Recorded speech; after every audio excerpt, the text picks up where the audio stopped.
You're listening to the Armchair GM Sports Network.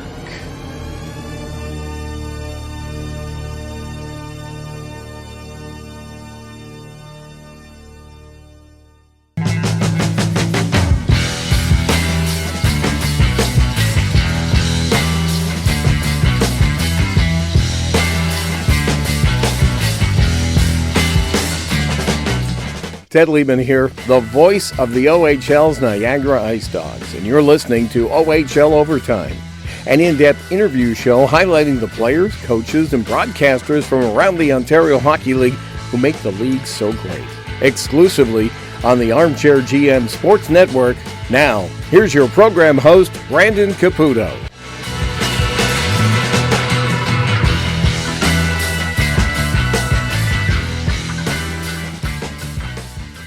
Welcome into another episode of OHL Overtime right here on the Armchair GM Sports Network, proudly brought to you by Wild Bill's Auto Repair, helping customers stay safe and confident on the road in Niagara since 2012, in honor of the late William Robert Hunter, today in on-demand audio. So thank you very much to those today listening on whatever audio platform you choose to listen to us on demand. Make sure you're giving us some love at Armchair GM Pod on X.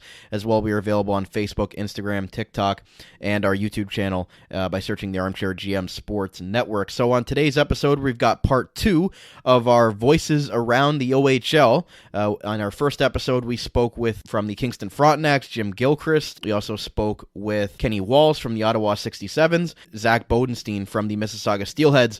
On part 2, we are going to speak with 3 voices from around the Western Conference. We've got Shawn Bednard from the Erie Otters. We've also got Larry Mellot, the longtime radio voice of the Guelph Storm. Look forward to giving you guys that chat with Larry, some great stories from him, a legend here in the Ontario Hockey League as far as calling games. And then also we've got Mark McKelvie from the Owen Sound Attack on Rogers TV. So look forward to speaking to those 3 gentlemen and giving you those conversations on today's episode to wrap up our Voices Around the OHL Holiday Edition Part 2. And Happy New Year to everybody. Hopefully your 2024 will be as good as your 2023. So we're going to start off today with the voice of the Erie Otters. That'd be Shawn Bednard. Always a great time chatting with Shawn, and always enjoy with the trips to Erie, because the Niagara Ice Dogs, a team that I cover on a regular basis, does play Erie 6 times. So I know he's a big fan of those Lay's ketchup chips, and whenever he comes to Canada, those are big for him. But regardless, Erie Otters team, a young, exciting team. They picked up Ben Gaudreay from the Sarnia Sting. That really solidified their goaltending position, and they've been very good since. Former Niagara Ice Dog Panel Femus has really taken the reins since their star forward, Kerry Terrance, went to Team USA for the World Junior Tournament. And we'll get Shawn's opinion on a lot of other players that obviously he's around them all the time, so who better to ask about this team than Shawn. So great in-depth analysis of the Erie Otters and where they might go in the second half of the season. So with that being said, here is the voice of the Erie Otters, Shawn Bednard. Please be back on OHL Overtime with the voice of the Erie Otters. That would be Shawn Bednard. Shawn, thanks so much for doing this. Looking forward to another interesting Erie Otters and Niagara Ice Dogs game. It's always, these teams meet 6 times a year. It's always interesting, but this Erie team, last time we saw them, they had just acquired Ben Gaudreay from the Sarnia Sting, and it seems like that move in the goaltending position has really elevated their play. They were sitting outside a playoff spot and really struggling at that point. So what is bringing in a guy like Gaudreay, with an overage goaltender, just been to stabilize the rest of the team? Yeah, I think it's the confidence of knowing that when you have a guy in the net who every night is going to give you a solid chance to win, and whether it is having to make those heroic Olympiad saves, or if it is just having the good position and knowing that he's a guy who's played at the World Junior level, knowing he's a guy who's played in the OHL playoffs and took Sarnia further than they've ever been. I think having a guy like that says, okay, this is a guy that we know can lead us from the back end, and going forward, our defense can be a little more comfortable that if they make a mistake, it's not a goal. If the offense, isn't able to get some pressure going in the offensive end, the goaltending is going to be able to stick up until the defense can allow you to break out. So Benny's just been a great mentor to a lot of the young guys, but he's also been a good resource for a lot of the older guys and saying, hey, I've been there. Like, this is what we have to do to be one of those teams that can take that next step. And another player that's taken a big step, Carey Terrance, obviously an Anaheim Ducks draft pick. We talked to him earlier this year. He's away at the World Juniors right now for Team USA, so not having him in the lineup, who are some of the guys that have been stepping up in his absence and welcoming the extra playing time without one of the star players out? I would say maybe not as much welcoming the playing time, but definitely stepping up in the absence. Brett Brissett, the overager, he had a slower start to the season than I think he would have wanted, but last few weeks, he's found points consistently. Panophemus, obviously familiar name for the Ice Dogs, but he's been on a really consistent streak of points. I think he has 11 points in December alone, so he's looking to continue to add to that. One more point, he actually overtakes Carey for team lead in points, so he's been really solid for us, and I think this could be, not a revenge game, but always taking on your old team. You always want to show up and show off a little bit. Absolutely, and we talk about Spencer Sova. I've heard you talk about him on the broadcast a lot as the captain.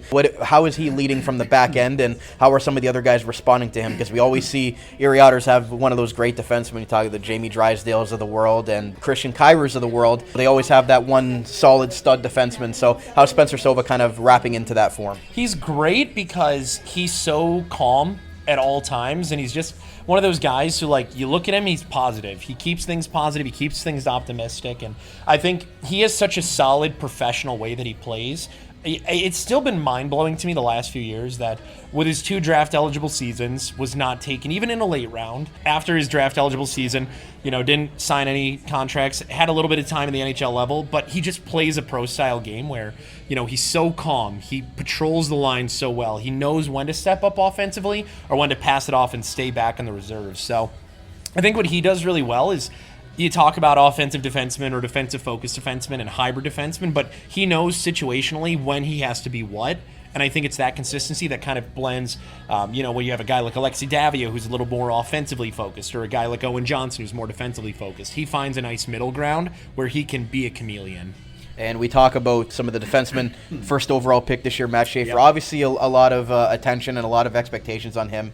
2 goals, 4 assists so far in his rookie season. It's not easy to come into this league as a young defenseman and really step into a role. So how do you think that he's continuing to develop his 200-foot game at the OHL level? And once he starts to get more confident, I'm sure the more points will come. But how have you thought of the first overall pick for the Erie Otters? Yeah, I think the points are the obvious one that I think it's easier to, look at and say, okay, is he having a good season or a bad season? Plus, minus would be a good one too. But I think the biggest thing that I've noticed with Matthew is that he doesn't play like a 16-year-old, which is good because sometimes, I don't know how to put this in a proper way, but sometimes you forget that he's there because he's just so consistently there on the defensive side. He can, play stick moves with the defensive side. He can throw the body around. He can set up the offense. He just doesn't play like a 16-year-old. And, he's not razzle-dazzling by any means, but when you put in the context that he was 15 a couple months ago, he stepped in, he's been an everyday starter since he got drafted, then you start to say, okay,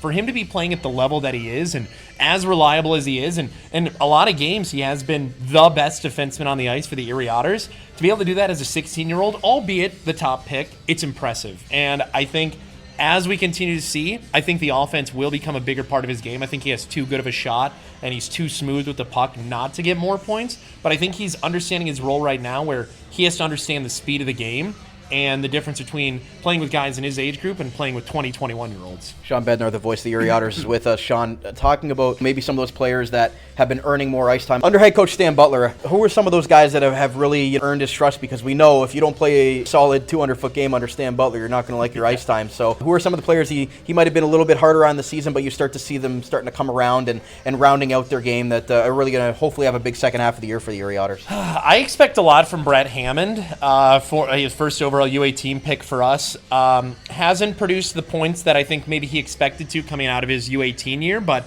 I really like his game on the bottom line. I think he as a fourth liner has been given some really solid grinder minutes, and he's setting up offense well, which I think is going to lead to points for him. Keeping on that trajectory, I think Alex Messier is a guy who I've seen develop a lot. He was more of a brute, I guess you would say, and he's developed into a guy who can really play the puck well. He has good situational awareness, and I think it's those guys who maybe weren't razzle-dazzlers when they came in, who now they're developing into, if they're big guys, they can be big guys with soft hands, and if they're, guys who were more offensively focused guys, they're rounding out their game where they not just have finesse, but they know how to throw a little grit in the mix as well.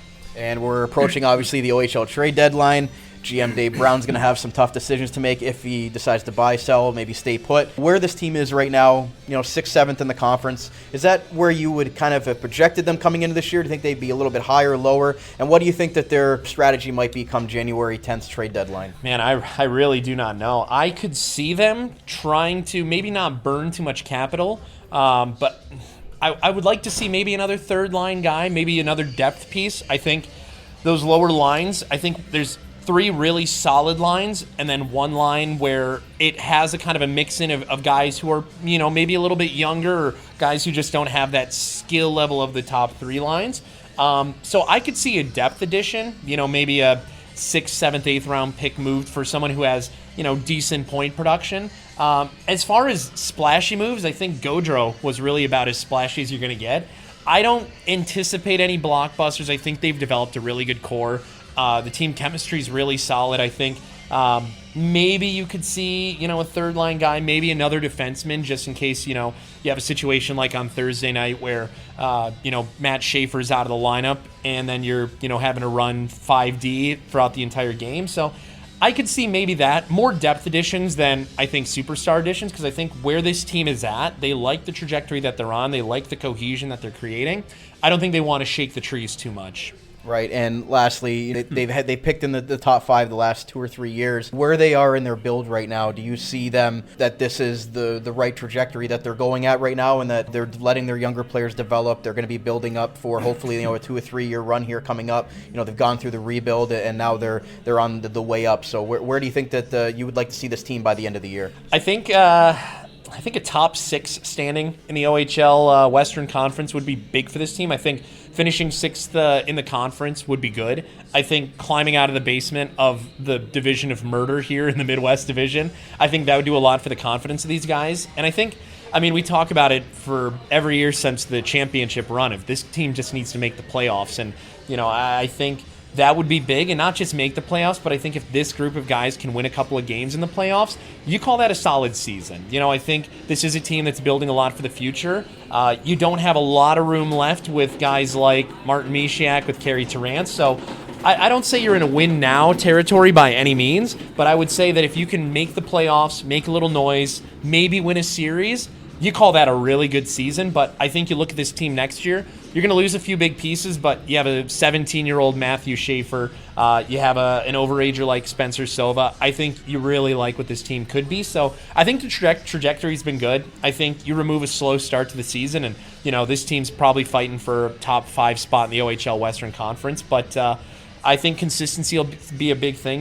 They lost 4 straight, won 4 straight. Now they've lost back-to-back games. If they can find ways to more consistently win 2 or 3 here, lose 1, 3 here, lose 1, then they're going to get in that habit of winning where it's going to be, you have a hot goaltender who wants to do a lot. I think this team could be fun to watch come the end of the season. Voice of the Erie Otters, Shawn Bednard. Shawn, thanks so much for the great in-depth analysis. Look forward to seeing this young Erie Otters team continue to build up. It's an exciting team. We see a lot with playing against Niagara and some of the best hair in the OHL. Please. Thanks a lot for doing this, and best of luck the rest of the year. Mr. Caputo, it's always a pleasure, and we will see you in Niagara not too soon. Wild Bill's Auto Repair is your local center for auto maintenance and repair in the Niagara region. Since 2012, Wild Bill's Auto Repair and Body Shop has been helping customers stay safe and confident on the road, knowing their vehicles in top running condition through their services. Located at 7868 Oakwood Drive in Niagara Falls, the garage started as a tribute to the owner's father, William Robert Hunter, who passed away, continuing the same community spirit and high level of service which customers came to expect from him back at Hunter's Auto Repair. Their multi-award-winning auto shop has earned the trust of the Niagara community with its fair treatment of all customers, who can feel confident they'll get the trustworthy advice and repairs during their visit. Their experienced crew loves meeting new people and looks forward to forming a lasting partnership for the care of your cars. To find out more or to book service, contact them today, 905-358-7868 or wildbillsauto.ca. Wild Bill's Auto Repair, helping customers stay safe and confident on the road since 2012. Since 1999, Niagara Dental Clinic has been helping thousands of patients achieve natural-looking smiles with the confidence to show them off. Sean Patel and his wife Ann, both licensed denturists, bring a wealth of skill and experience to the warm and friendly atmosphere to their Niagara Falls location at 5501 Drummond Road. And their on-site Niagara Hearing Clinic offers free hearing tests and a variety of services to fit your needs. This family-run practice takes pride in providing superior care and service to their patients, along with the best premium products available on the market. Get the best work done at a more reasonable price. Niagara Dental Clinic is here to help. Protect your teeth with a mouth guard, replace missing teeth, and get better hold with your dental implants. Call them today for a free consultation at 905-353-1552 or check them out online at niagaradentalclinic.com. Niagara Dental Clinic, creating natural smiles in the Niagara region for 25 years. Niagara Golf Lounge features 2 state-of-the-art indoor golf simulators, allowing you to play some of the world's best courses all year round. The perfect place to indulge all season long. Don't worry about getting thirsty while you play around with your friends. Their fully stocked bar offers a wide selection of drinks, appetizers, and a variety of meals are also available to enjoy before, during, or after you play. Grab a seat next to the fire in their comfortable sports lounge. Didn't bring your clubs? No problem. They have partnered with TaylorMade to offer you the best rental clubs. You won't want to miss their exclusive NFL and NHL giveaways for the Buffalo Sabres and Buffalo Bills. Located in the Best Western Plus Cairncroft Hotel, 6400 Lundy's Lane in Niagara Falls. Visit NiagaraGolfVacations.com to learn more and to reserve your golf bay today. The Niagara Golf Lounge, Niagara's home for golf and sport all year round. You're listening to the Armchair GM Sports Network, the Niagara region's best local source for North American sports podcasting coverage. By sports fans, for sports fans.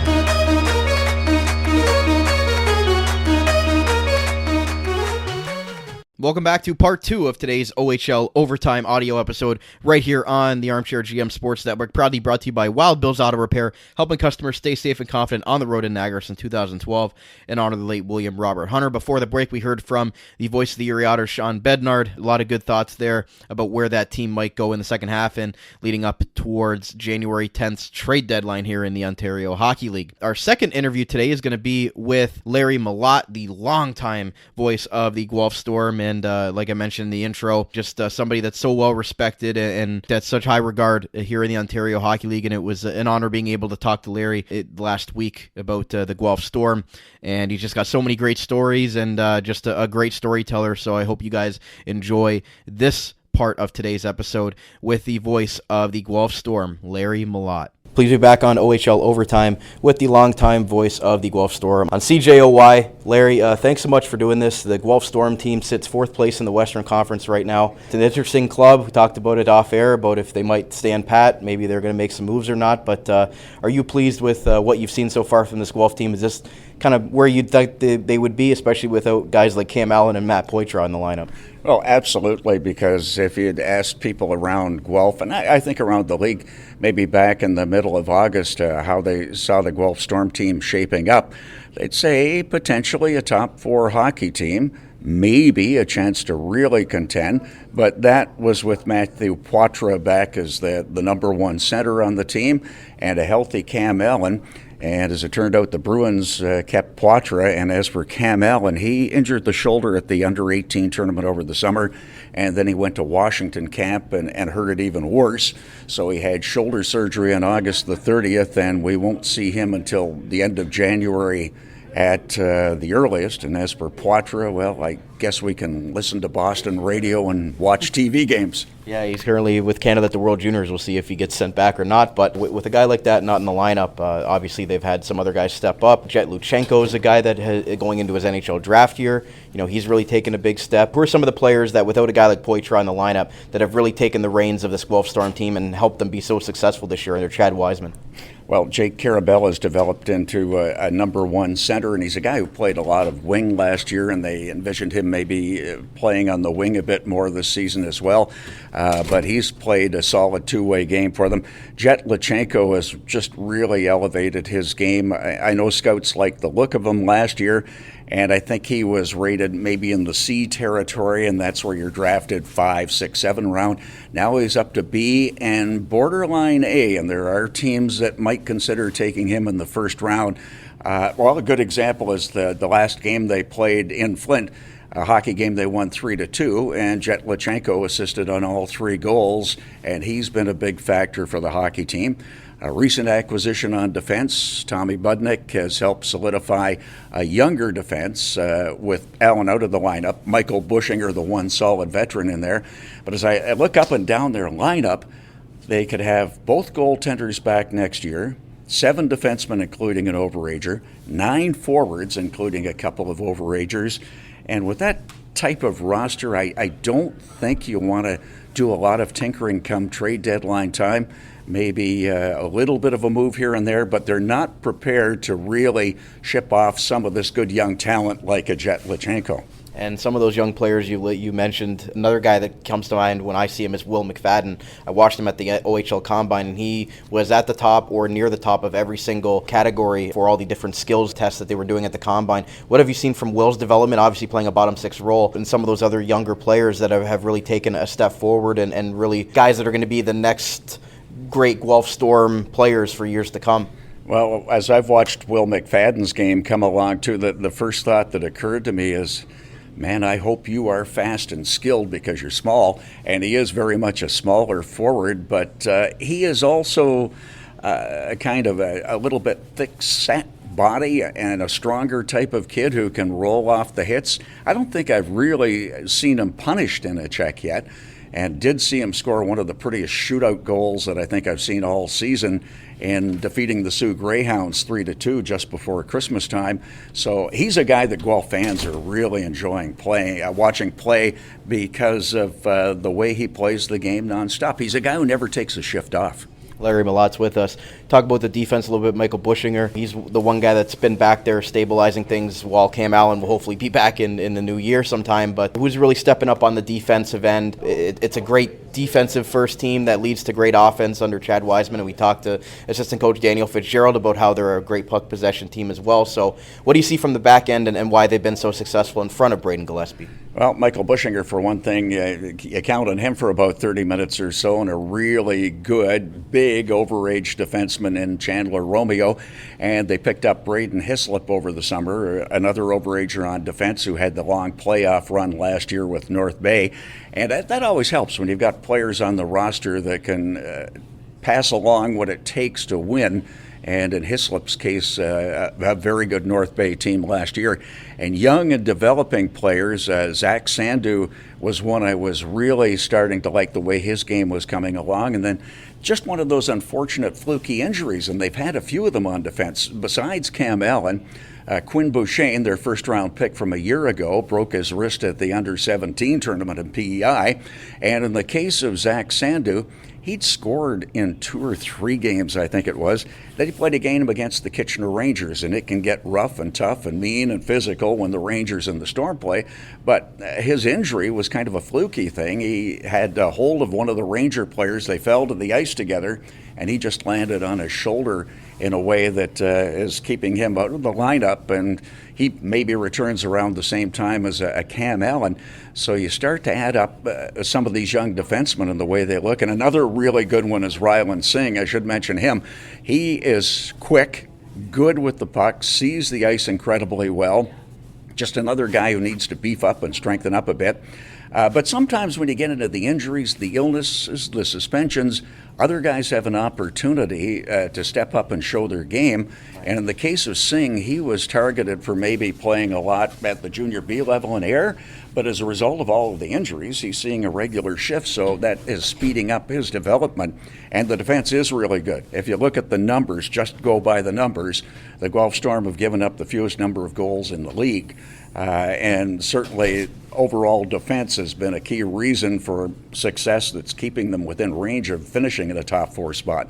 And last but not least, goaltender Braden Gillespie is near the top or at the top of some of the goaltender categories in the Ontario Hockey League. What have you seen from the Guelph Storm goaltending? Daniel Fitzgerald talked to us that you can't talk about the Guelph Storm without talking about Braden Gillespie in the net. So just how much, I guess, of a leader has he been from that goaltending position and why the Guelph Storm are where they are right now? When you watch Braden Gillespie play goal, you think, wow, how are NHL people kind of ignoring this guy? And the reason is he isn't 6'4".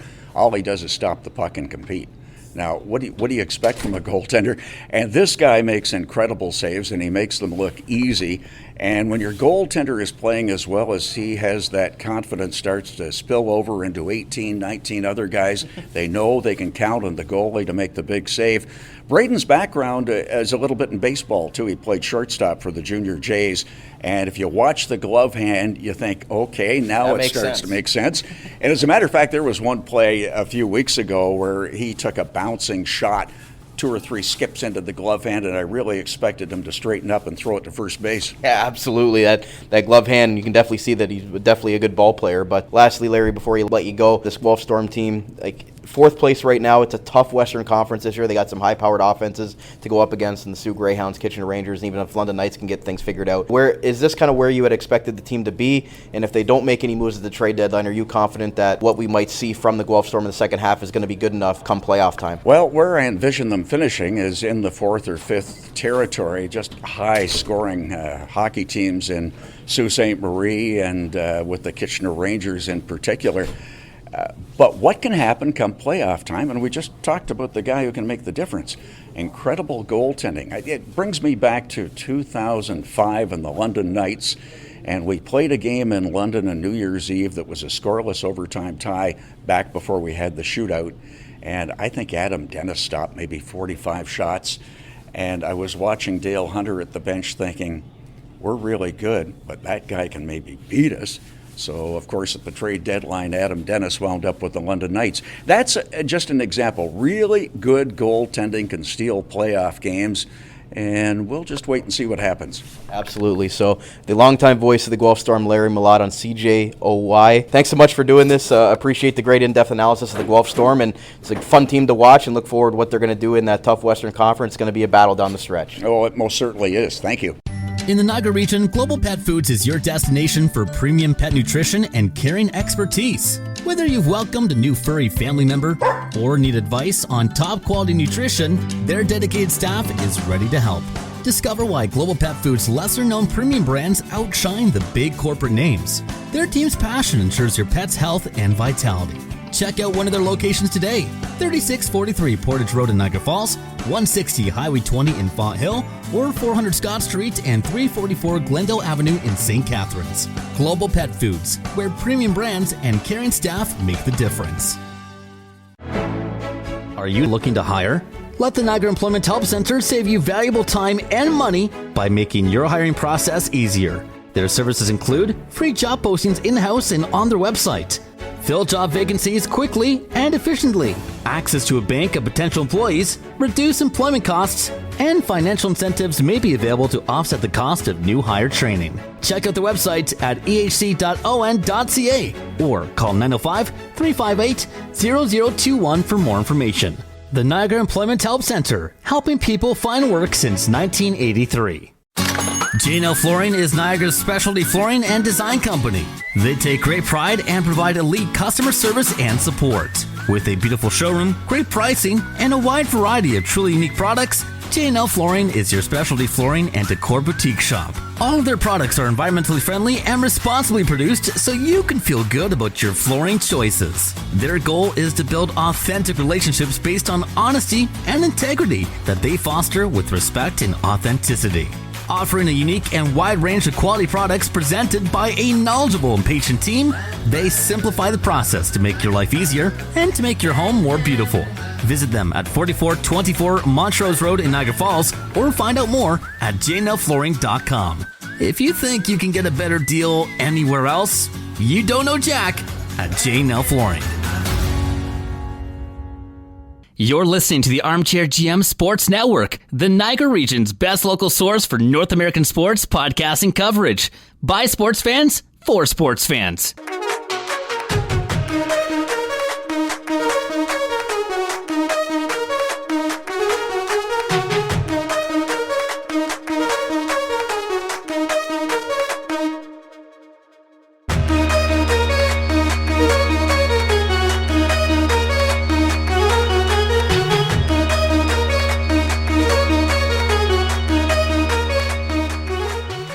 Welcome back to the final segment of today's OHL Overtime episode and our voices around the Ontario Hockey League. Before the break, we heard from Larry Mellot, the voice of the Guelph Storm. Great stories there from Larry and what he expects from this Guelph Storm team as they'll get Cam Allen back here in the new year, and also what they've been able to do without having a guy like Matt Poitras still up with the Boston Bruins. But if they were to make some moves, I think this Guelph Storm team would be one that I would look at as one of the favorites in the Western Conference if they are deciding to load up at the trade deadline. If not, they've still got some great players like Michael Bushinger and Jet Luchenko, just to name a few, leading them from skater position, and obviously Braden Gillespie, one of the best goaltenders in the Ontario Hockey League. And shout out to assistant coach Daniel Fitzgerald, who obviously spoke very highly of him when we had him on the show earlier this year. So with that said, we're going to take you to our last interview today, and it is with Owen Sound Attack, play-by-play voice on Rogers TV. That would be Mark McKelvie. Some great thoughts with Mark about where this team might go here in the second half of the season. Getting a guy like Colby Barlow back, the first rounder from the Winnipeg Jets, is going to be big. Some solid thoughts from Mark on the defensive side of things and some of their depth scoring. Time recording this, full transparency,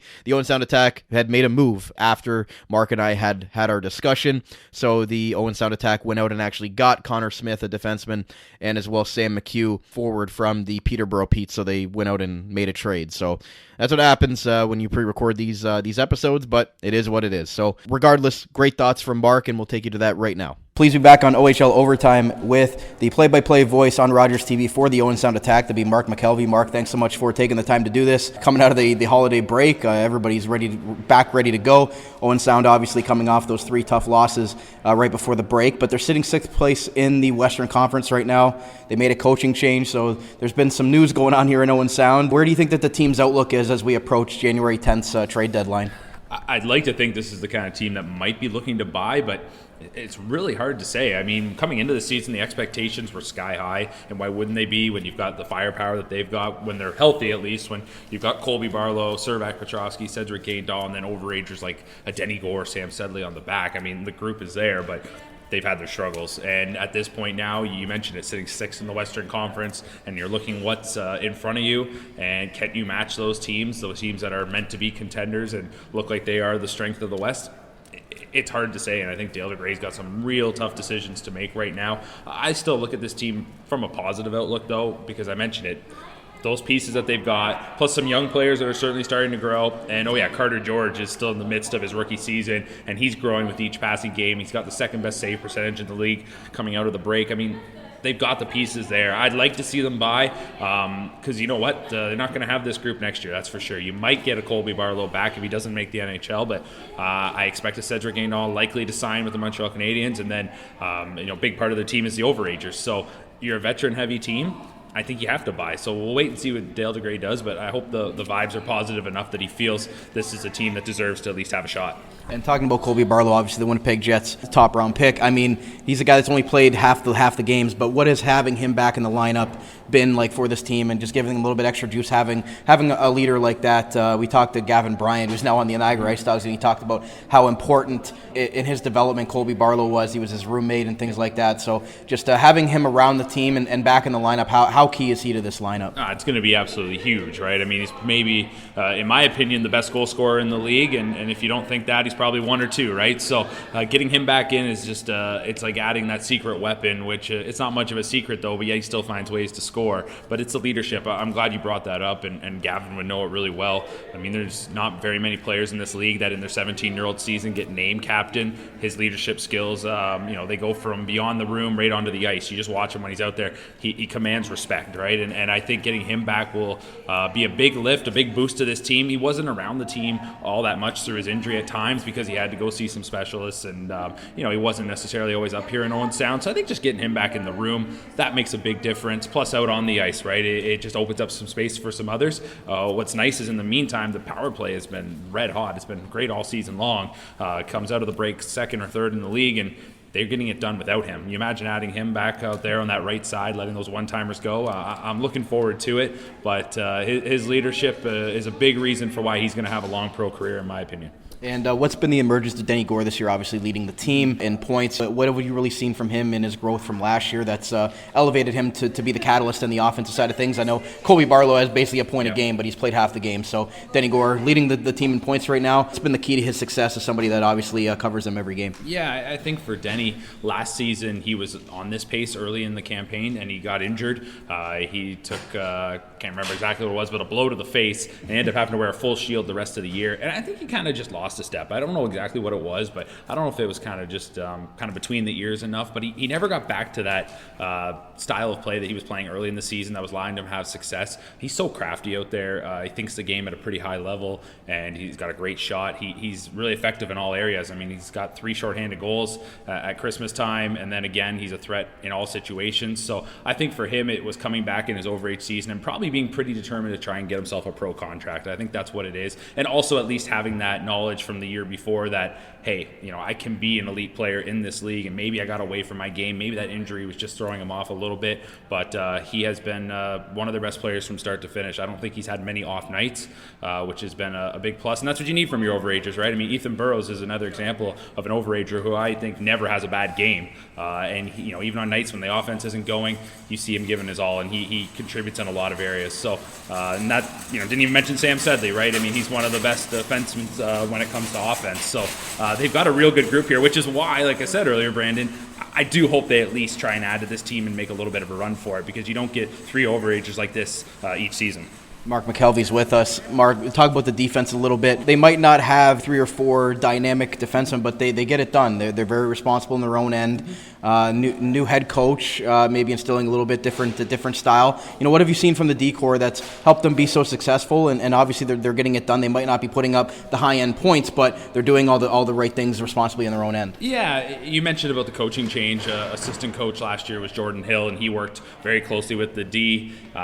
He left the organization. Then you had Darren Rumble come in, and you mentioned as well, he's got the interim tag because he took over after Greg Walters was relieved of his duty. So, there's been a little bit of flux, and the D, to me, I think it's hurt at times.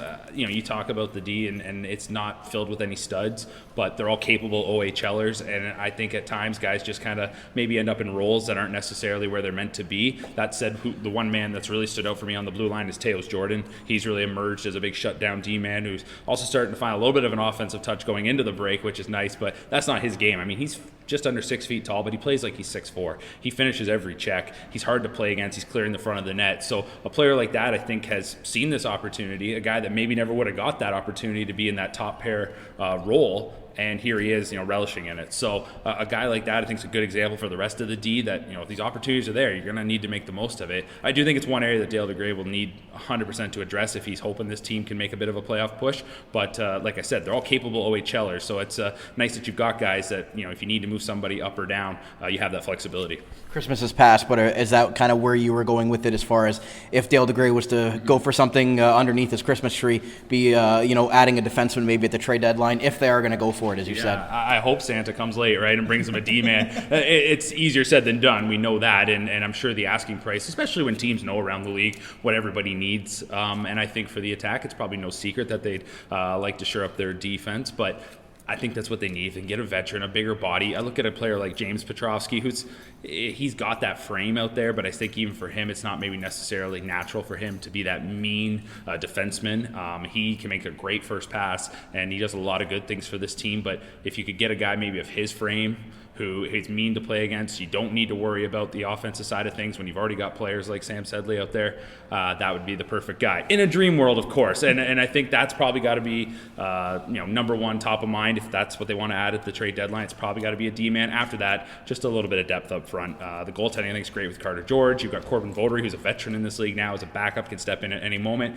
And then, like we talked about, high-powered offense, but probably just needs a little depth when it comes to those third and fourth line, just so you're not riding the young guys as much. And I like their young group they've got. I think they'd had an exceptional draft this past year, so I think the future could be good there. But hopefully, if Dale DeGray can get his wishes to come true, hopefully it's adding just a couple of pieces just to make them a contender in the West. And you talked about Carter George emerging as a 17-year-old goaltender. That's not easy to do in this league. We see a few around the league, but not many. And just the emergence of some of those forwards you talked about. Is this kind of where you had envisioned coming into the season, where Owen Sound would be, sitting in the mid-pack of the Western Conference? Or did you think that this was going to be maybe a rebuilding year and they're exceeding expectations? Where do you think that they're at this point, halfway through the year? Yeah, I mean, I think I can be pretty frank and say I'm disappointed where they are. I thought this was a team that could push for the division lead. It's never easy playing in the Midwest Division. It's tough each and every year. I didn't have the Kitchener Rangers like a lot of people pegged to be where they're at, so that obviously knocks Owen Sound down a spot. But inconsistency, the record on home ice, it's awful, which is just absolutely mind-boggling because this has generally been one of the tougher buildings to play in. So to me, I just keep looking at a lot of these numbers and thinking they've got to turn, right? Like they've got to flatten out. I mean, this is a team that in the second half of the year, I hope they make this building a lot harder to play in. And then there's some other areas where they've lost some close games where they just didn't get it done that, maybe those bounces will go their way. I think they can push, and I think if you ask everybody in that locker room right now, they're probably disappointed where they're at, and hopefully they come out hungry for the second half. Lastly for you, Mark, do you see any reason why they're so much better on the road? Maybe is it the pressure in playing in front of the hometown Bayshore? A rocking crowd in a smaller barn, it's really loud. So, do you think that they might put a little bit more pressure on themselves playing at home, or because it's usually a home ice advantage is a good thing, but they've been the road warriors this year. I kind of wonder if it's maybe just the way this team is made up. It's the way they want to play is maybe not the best fit for the Bayshore, which is amazing to say because typically you would build your team around the building you're going to play in, but at the same time you're dealing with the players that you acquire, you're dealing with the players that you draft, and they're not necessarily the most physical team. One stat that stands out for me is at Christmas time